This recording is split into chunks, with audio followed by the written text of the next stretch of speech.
First time బయట ఒక TTD side నుంచి ఫస్ట్ టైము బయట ఒక ల్యాబొరేటరీకి అడల్ట్రేషన్ టెస్టింగ్కి చేయడము, ఇది పంపించడం అనేది చాలా ఎసెన్షియల్. ఎందుకంటే 320 రూపాయలకి అందరూ కూడా బయట నుంచి అందరూ కూడా 320 రూపాయలకి మీకు కల్తీ ఉన్న నెయ్యి మాత్రమే వస్తుంది, స్వచ్ఛమైన నెయ్యి రాదు అని అందరూ చెప్తున్న సందర్భాల్లో బయటకు పంపించడం అనేది చాలా ఎసెన్షియల్. కాబట్టి ఆ గీని బయట NABL అక్రిడిటెడ్ ఎన్డీడీబీ ల్యాబ్ ఆనంద్లో ఉన్న CALF ల్యాబ్, కాఫ్ ల్యాబ్ అంటారు. ఇది చాలా reputed lab. And then government control lab. It is a highly reputed lab. Reputed institutions, reputed dairies వాళ్ళు ఎక్స్పోర్ట్ చేసేటప్పుడు కూడా ఈ ల్యాబ్ నుంచే వాళ్ళు రిపోర్ట్స్ తెప్పించుకుంటారు. ఈ ల్యాబ్ నుంచి రిపోర్ట్ తెప్పించుకుని పంపిస్తే ఎక్స్పోర్ట్ చేసినప్పుడు వేరే దేశాల్లో వాళ్ళు ఈ రిపోర్ట్ని స్టాండర్డ్ కింద నమ్ముతారు. ఆ రిపోర్టు వాళ్ళు స్టాండర్డ్ కింద తీసుకుంటారు, సప్లైస్ యాక్సెప్ట్ చేస్తారు. అందుకని పెద్ద పెద్ద reputed government diaries, cooperative diaries పేర్లు నేను చెప్పట్లేదు, కానీ వాళ్ళందరూ కూడా ఇక్కడ నుంచే తీసుకుంటారు. సో అలాంటి ల్యాబ్కి పంపించాం మేము శాంపిల్స్. 4 శాంపిల్స్ పంపించడం జరిగింది. ఆ 4 శాంపిల్స్ పంపించిన తర్వాత 23వ తారీఖున ల్యాబ్ రిపోర్ట్స్ 16వ తారీఖు 23వ తారీఖు 6/7/2024 6th July 2024 and the 12th July 2024. 6th July 2 tankers, 12th July 2 tankers పంపించడం జరిగింది. సో పంపించిన తర్వాత ఆ ల్యాబ్ రిపోర్ట్స్ ఆల్మోస్ట్ 1 వీక్ తర్వాత మాకు చేరాయి. ఆ ల్యాబ్ రిపోర్ట్స్ ఏముంది ల్యాబ్ రిపోర్ట్స్లో అనేది చూస్తే, ఈ ల్యాబ్ రిపోర్ట్స్లో 2 పార్ట్స్ ఉంటాయి. ఒకటి Annexure 1 ISO స్టాండర్డ్స్ ప్రకారం చేసే ఈ ఎస్ వాల్యూ టెస్ట్ అని ఉంటాయి. ఎస్ వాల్యూ టెస్ట్ అది ఒకటి ఉంటుంది. ఇంకోటి వేరే 39 రకాల టెస్టులు చేసేది ఉంటుంది. దీంట్లో 39 రకాల్లో 39 టెస్టుల్లో బీటా సైటోస్టెరాల్ అని ఉంటుంది. బీటా సైటోస్టెరాల్ టెస్ట్ చేస్తే ఇది వెజిటబుల్ ఆయిల్ కలిసిందా లేదా అని తెలుస్తుంది, beta sitosterol. Okay, so that is proved. తర్వాత రెండవ టెస్ట్లో S value test. S value టెస్ట్లో 5 రకాల టెస్టులు ఉంటాయి. 5 రకాల టెస్టులు ఏంటంటే, ఓవరాల్ క్వాలిటీ ఏముందనేది ఒక test, soybean, sunflower, olive oil, rape seed oil, linseed oil, wheat oil, maize oil, cotton seed oil, fish oil ఇవన్నీ కలిపి ఉంటే ఒక టెస్ట్ ఉంటుంది.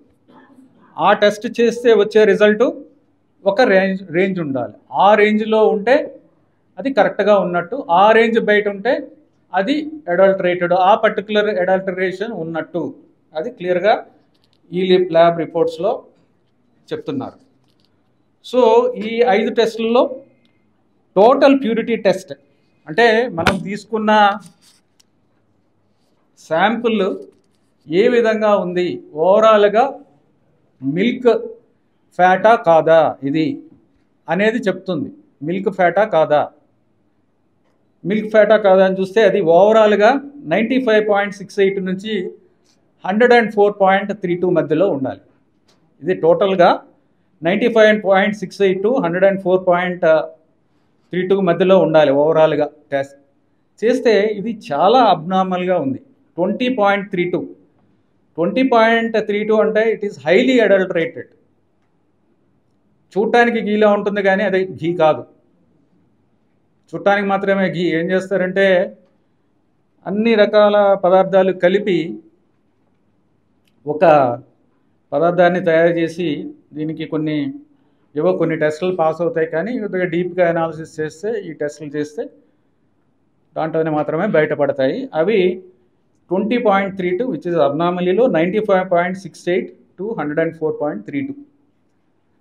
సో అది ఒకటి వెరీ అన్ఫార్చునేట్ రిజల్ట్. తర్వాత సోయాబీన్ సన్ఫ్లవర్ ఆయిల్ దీనికి సంబంధించిన టెస్ట్ రిజల్ట్ 98 పైన ఉండాలి. ఇది 87.61 87.61 వచ్చింది S value. That means this is adulterated with soybean, sunflower, olive, rapeseed, all these things మీకు ఇంతకు ముందే చెప్పాను ఆ రిపోర్ట్ దాంట్లో. తర్వాత లార్డ్ అంటే పిగ్ స్కిన్ కింద ఉండే ఫ్యాట్, పిగ్ ఫ్యాట్ అనుకోవచ్చు. అది లార్డ్ అనేది వాల్యూ ఆ టెస్ట్ చేస్తే 116 వచ్చింది. ఉండాల్సింది ఎంతంటే 102కి కింద ఉండాలి. It should be below 102, but it is above 102, which means that it is adulterated with lord also. Next is palm oil and beef టాలో. ఇవి రెండు ఉంటే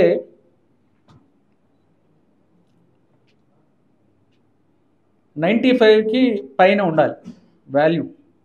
the value should be about 95.9, but the value is 23.22, which is abnormally low.